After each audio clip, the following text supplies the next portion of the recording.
പറമ്പിൽ കയറിയതാണ്. പീടികയിൽ പഴുത്ത് കുറച്ച് ഇതായ പഴം കൊണ്ടുവരും. ഇത് പീടികയിൽ വിൽക്കാൻ പറ്റൂലല്ലോ.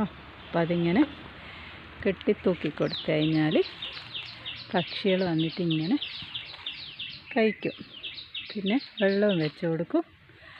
പിന്നെ കണ്ട ഇവിടെ ഇങ്ങനെ മുന്തിരി ഉണ്ടോ, ഇതിലിങ്ങനെ വന്നിട്ട് പക്ഷികൾ ഇതൊക്കെ തിന്നാണ് നല്ലൊരു സന്തോഷം.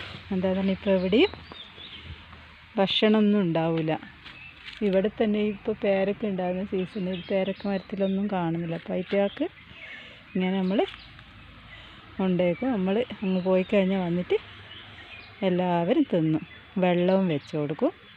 അപ്പോൾ അവർ വന്ന് തിന്നുന്ന കണ്ടിട്ടുണ്ട്. ഞാൻ നിങ്ങൾക്ക് കാണിച്ചു തരാം. അപ്പോൾ നമുക്ക് നോക്കാം, വരുന്നത് കണ്ടു കഴിഞ്ഞാൽ നമുക്ക് വീഡിയോ എടുക്കാം. അല്ലെങ്കിൽ നിങ്ങൾക്ക് പറ്റുകയാണെങ്കിൽ നിങ്ങളും ഇതുപോലെ ചെയ്യണം. അവർക്ക് വിശന്ന് കഴിഞ്ഞാൽ നമ്മളോട് പറയാനറിയില്ലല്ലോ. അപ്പോൾ നമ്മൾ അറിഞ്ഞ് ചെയ്യാം.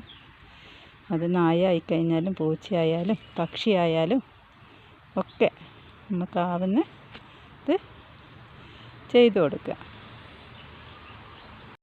അപ്പം നമുക്ക് ഇന്നലെയൊക്കെ ഭയങ്കര വിഷമമായിരുന്നു. എന്താണെന്ന് പറഞ്ഞാൽ നിങ്ങളൊക്കെ ടി വിയിൽ ന്യൂസ് കണ്ടിട്ടുണ്ടാവും. മാനന്തവാടിയിൽ ഒരു കാട്ടാന ഇറങ്ങി, തണ്ണീർക്കൊമ്പൻ. അപ്പം അതിന് രാവിലെ അത് വന്നിട്ട് അതിന് വൈകുന്നേരമാണ്, രാത്രി അതിന് ഇവിടുന്ന് കൊണ്ടുപോകുമ്പം, പക്ഷേ പിറ്റേ ദിവസം അത് ചെരിഞ്ഞ്. അത് കേട്ടപ്പോൾ ഭയങ്കര ഒരു സങ്കടമായി. മിണ്ടാപ്രാണികൾക്ക് വിശന്നാലൊന്നും പറയാനും അറിയില്ല, ഒന്നും അവർക്ക് അറിയില്ലല്ലോ. അപ്പം പിന്നെ കാട്ടിലെല്ലാം പോയി നമ്മൾ എന്ത് ഭക്ഷണം കൊടുക്കാൻ്റെ, പക്ഷേ അതിനുള്ള സംവിധാനമൊക്കെ ഉണ്ട്. അവരിങ്ങനെ നാട്ടിലേക്ക് ഇറങ്ങൂല. അപ്പോൾ നമുക്ക് നമ്മളെ വീട്ടിൽ ഇങ്ങനെയൊക്കെ ചെയ്യാം. എല്ലാവർക്കും ഇത് എന്താ, നമ്മൾ വേസ്റ്റായിട്ട് പീടികളിൽ നിന്ന് കളയുന്നതാണ് ഈ. പക്ഷെ അവർക്കിത് ഇങ്ങനത്തെയൊന്നും പീടികയിൽ നിന്ന് പോകൂല. അപ്പോൾ അവർക്കിത് നല്ല ഇഷ്ടം. നമ്മളിങ്ങനെ വെച്ച് കഴിഞ്ഞാൽ അവർക്ക് വേണ്ട വെള്ളം അവർക്ക് കുടിക്കുക, പിന്നെ ഇത് കഴിക്കുകയും ചെയ്യാം. അപ്പോൾ നിങ്ങൾക്കൊക്കെ ഇങ്ങനെയൊക്കെ ചെയ്യാൻ പറ്റുന്ന ആൾക്കാർ ചെയ്യാൻ. ഇതുണ്ട്, ഇങ്ങനെ പാത്രം വെച്ചിട്ട് ഇതിലെ വെള്ളം ഒഴിച്ച് കൊടുക്കുക.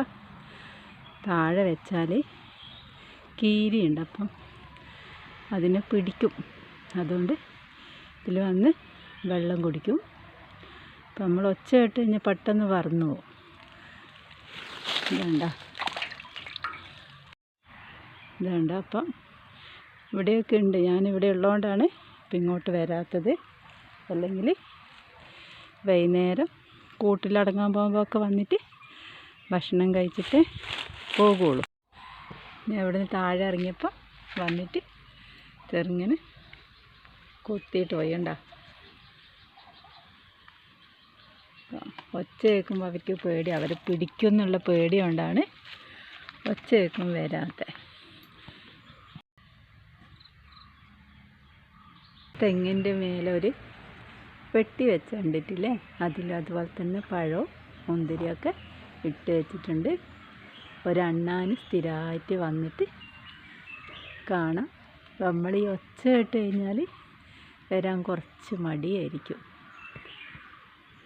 വെള്ളവും അങ്ങനെ വെക്കും, ഭക്ഷണം അവരിങ്ങനെ വന്ന് കഴിച്ചു പോകും. നമ്മൾ ഒച്ച കണ്ടു കഴിഞ്ഞാൽ അവർക്ക് ഭയങ്കര പേടിയാണ്. നിങ്ങൾ ശ്രദ്ധിച്ച് കേട്ട് കഴിഞ്ഞാൽ അണ്ണാൻ കരയുന്നത് ഒച്ച കേൾക്കാം.